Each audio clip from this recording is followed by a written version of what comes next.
Mixie ಜಾರಿಗೆ cut ಮಾಡಿರುವ fresh ಆಗಿರುವ ಬದನೆಕಾಯಿ ಪೀಸನ್ನು ಹಾಕಿ ಈ ರೀತಿ ಸಾಂಬಾರು ಈರುಳ್ಳಿ ಅಥವಾ ಚಿಕ್ಕ ಈರುಳ್ಳಿನ ಈ ರೀತಿ ಕಟ್ ಮಾಡಿ ಹಾಕಿ ಒಮ್ಮೆ ಈ ರೆಸಿಪಿನ ಮಾಡಿ ನೋಡಿ. ಎಲ್ಲರಿಗೂ ನಮಸ್ಕಾರ.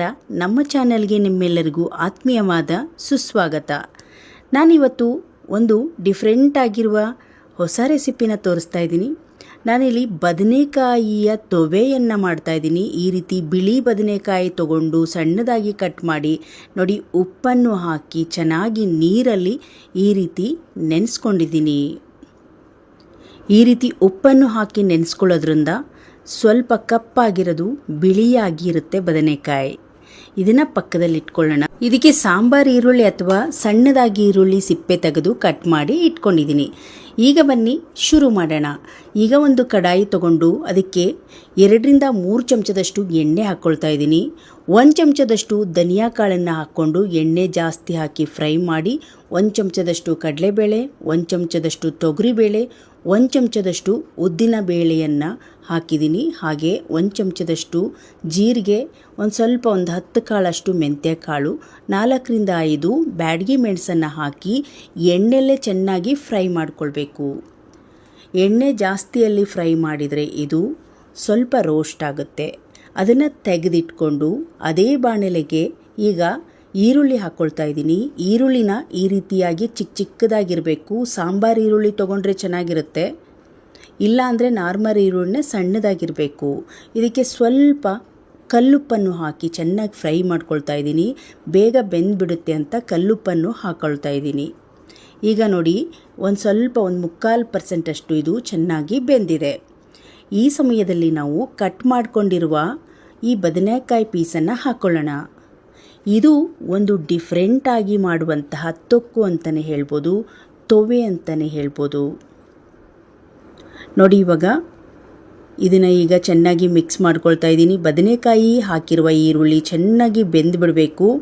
ಕಲರ್ ಚೇಂಜ್ ಆಗ್ತಾ ಇದೆ ನೋಡಿ. ಇವಾಗ ಬದನೆಕಾಯಿ ಕೂಡ ಬೆಂದಿದೆ, ಈರುಳ್ಳಿ ಕೂಡ ಬೆಂದಿದೆ. ಈಗ ಇದನ್ನು ಸ್ವಲ್ಪ ತಣ್ಣಗಾಗಿ ಬಿಟ್ಬಿಟ್ಟು ಮೊದಲೇ ಫ್ರೈ ಮಾಡ್ಕೊಂಡಿರುವ ಈ ಬೇಳೆಗಳನ್ನು ಇದನ್ನು ಪುಡಿ ಮಾಡ್ಕೊಳ್ಳೋಣ. ಸಣ್ಣ ಮಿಕ್ಸಿ ಜಾರಿಗೆ ಹಾಕಿ ಇದನ್ನು ಪುಡಿ ಮಾಡ್ಕೊಳ್ಳೋಣ. ನಮಗೆ ಈ ಒಂದು ತೊವೆಗೆ ರುಚಿ ಕೊಡದೆ ಈ ಒಂದು ಪುಡಿ. ಈ ಒಂದು ತೊವೆಗೆ ಸ್ವಲ್ಪ ಕೂಡ ನೀರು ಮಿಕ್ಸ್ ಮಾಡಬಾರ್ದು. ಇದನ್ನು ಡ್ರೈ ಪುಡಿನ ಮಾಡ್ಕೊಳ್ತಾ ಇದ್ದೀನಿ ನೋಡಿ. ಈಗ ಡ್ರೈ ಪುಡಿ ರೆಡಿಯಾಗಿದೆ ನೋಡಿ. ಈ ರೀತಿಯಾಗಿ ಪೌಡ್ರಾದರೆ ಸಾಕಾಗುತ್ತೆ. ಇದನ್ನೀಗ ಪಕ್ಕದಲ್ಲಿ ಇಟ್ಕೊಂಡು ಅದೇ ಮಿಕ್ಸಿ ಜಾರಿಗೆ ನೋಡಿ, ಈಗ ಬದನೆಕಾಯಿ ಈರುಳ್ಳಿಯನ್ನು ಪೇಸ್ಟ್ ಮಾಡ್ಕೊಳ್ಳೋಣ. ಇದು ಮಾಡುವ ವಿಧಾನ ತುಂಬ ಸಿಂಪಲ್ ಆಗಿರುತ್ತೆ, ಆದರೆ ರುಚಿ ಮಾತ್ರ ಸಖತ್ತಾಗಿರುತ್ತೆ ನೋಡಿ. ನಾನು ಫ್ರೈ ಮಾಡ್ಕೊಂಡಿರುವ ಈರುಳ್ಳಿ ಬದನೆಕಾಯಿ ಎಲ್ಲದನ್ನು ಮಿಕ್ಸಿ ಜಾರಿಗೆ ಹಾಕ್ಕೊಳ್ತಾ ಇದ್ದೀನಿ ನೋಡಿ. ಸ್ವಲ್ಪ ಕೂಡ ನೀರನ್ನು ಮಿಕ್ಸ್ ಮಾಡಬಾರ್ದು. ಇದನ್ನು ಇವಾಗ ನುಣ್ಣಗೆ ಪೇಸ್ಟ್ ಮಾಡ್ಕೊಳ್ಬೇಕು. ಈಗ ನೋಡಿ, ಬದನೆಕಾಯಿ ಈರುಳ್ಳಿಯ ಪೇಸ್ಟ್ ರೆಡಿ ಇದೆ. ಈ ರೀತಿಯಾಗಿ ಆಗಬೇಕು ನೋಡಿ. ತೊವೆಗೆ ಈ ಒಂದು ಪೇಸ್ಟ್ ರೆಡಿ ಇದೆ, ನೋಡ್ತಾ ಇರ್ಬೋದು ನೀವು. 1-2 ರೌಂಡ್ ನೀವು ಗಿರ್ರ ಅನಿಸಿದ್ರೆ ಸಾಕಾಗುತ್ತೆ. ಈಗ ಒಂದು ಕಡಾಯಿ ತೊಗೊಂಡಿದ್ದೀನಿ. ಇದಕ್ಕೆ 2-3 ಚಮಚದಷ್ಟು ಎಣ್ಣೆಯನ್ನು ಹಾಕಿ ಸಾಸಿವೆ ಜೀರಿಗೆಯನ್ನು ಹಾಕ್ಕೊಳ್ತಾ ಇದ್ದೀನಿ ನೋಡಿ. ಇದು ಚೆನ್ನಾಗಿ ಸಿಡಿದ ಮೇಲೆ 2-3 ಬೆಳ್ಳುಳ್ಳಿನ ಚೆನ್ನಾಗಿ ಜಜ್ಜಿಬಿಟ್ಟು ಹಾಕಿದ್ದೀನಿ. ಬೆಳ್ಳುಳ್ಳಿ ಆಪ್ಷನಲ್ಲು, ನಿಮಗೆ ಬೇಡ ಅನಿಸಿದರೆ ಸ್ಕಿಪ್ ಮಾಡ್ಬೋದು. ಇಲ್ಲಿ 1 ಹಿಡಿಯಷ್ಟು ಹಸಿ ಕರಿಬೇವು ಸೊಪ್ಪನ್ನು ಹಾಕಿ ಚೆನ್ನಾಗಿ ಈ ಒಗ್ಗರಣೆಯನ್ನು ಮಿಕ್ಸ್ ಮಾಡ್ಕೊಳ್ಳೋಣ. ಈಗ ಘಮಘಮಿಸುವ ಒಗ್ಗರಣೆ ರೆಡಿ ಆಯಿತು. ಈಗ ಮಾಡಿರುವ ಪೇಸ್ಟನ್ನು ಹಾಕ್ಕೊಳ್ಳೋಣ ನೋಡಿ. ಈಗ ಹಾಕಿ ಚೆನ್ನಾಗಿ ಮಿಕ್ಸ್ ಮಾಡ್ಕೊಳ್ಳೋಣ. ಇದಕ್ಕೆ 2-3 ಚಮಚದಷ್ಟು ಮಿಕ್ಸಿ ಜಾರನ್ನು ತೊಳೆದಿರುವ ನೀರನ್ನು ಹಾಕ್ಕೊಳ್ಳೋಣ.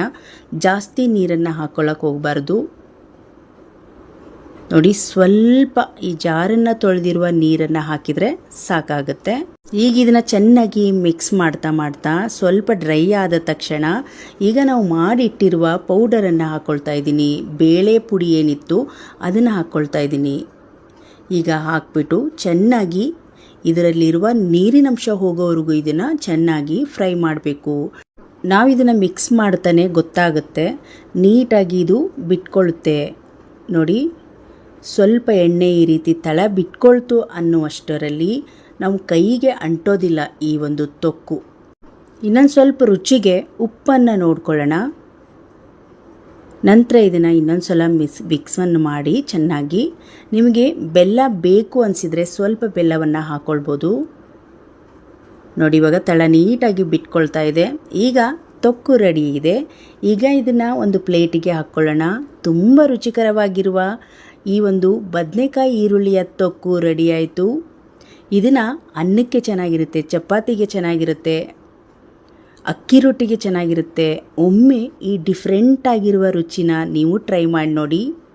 ನಮ್ಮ ವಿಡಿಯೋದಲ್ಲಿ ಈ ರೀತಿಯಾಗಿ ಡಿಫ್ರೆಂಟಾಗಿರುವ ರೆಸಿಪಿಗಳನ್ನು ನಾನು ಟ್ರೈ ಮಾಡ್ತಾ ಇರ್ತೀನಿ. ಇವತ್ತಿನ ರೆಸಿಪಿ ನಿಮಗೆ ಇಷ್ಟವಾದರೆ ಒಂದು ಲೈಕ್ ಮಾಡಿ, ಈ ವಿಡಿಯೋವನ್ನು ಶೇರ್ ಮಾಡಿ. ಇನ್ನಷ್ಟು ವಿಡಿಯೋಗಳಿಗಾಗಿ ನಮ್ಮ ಚಾನಲನ್ನು ಸಬ್ಸ್ಕ್ರೈಬ್ ಮಾಡ್ಕೊಳ್ಳಿ. ಮತ್ತೆ ಮುಂದಿನ ಹೊಸ ರೆಸಿಪಿಯೊಂದಿಗೆ ಸಿಗೋಣ. ಅಲ್ಲಿಯವರೆಗೂ ಧನ್ಯವಾದಗಳು.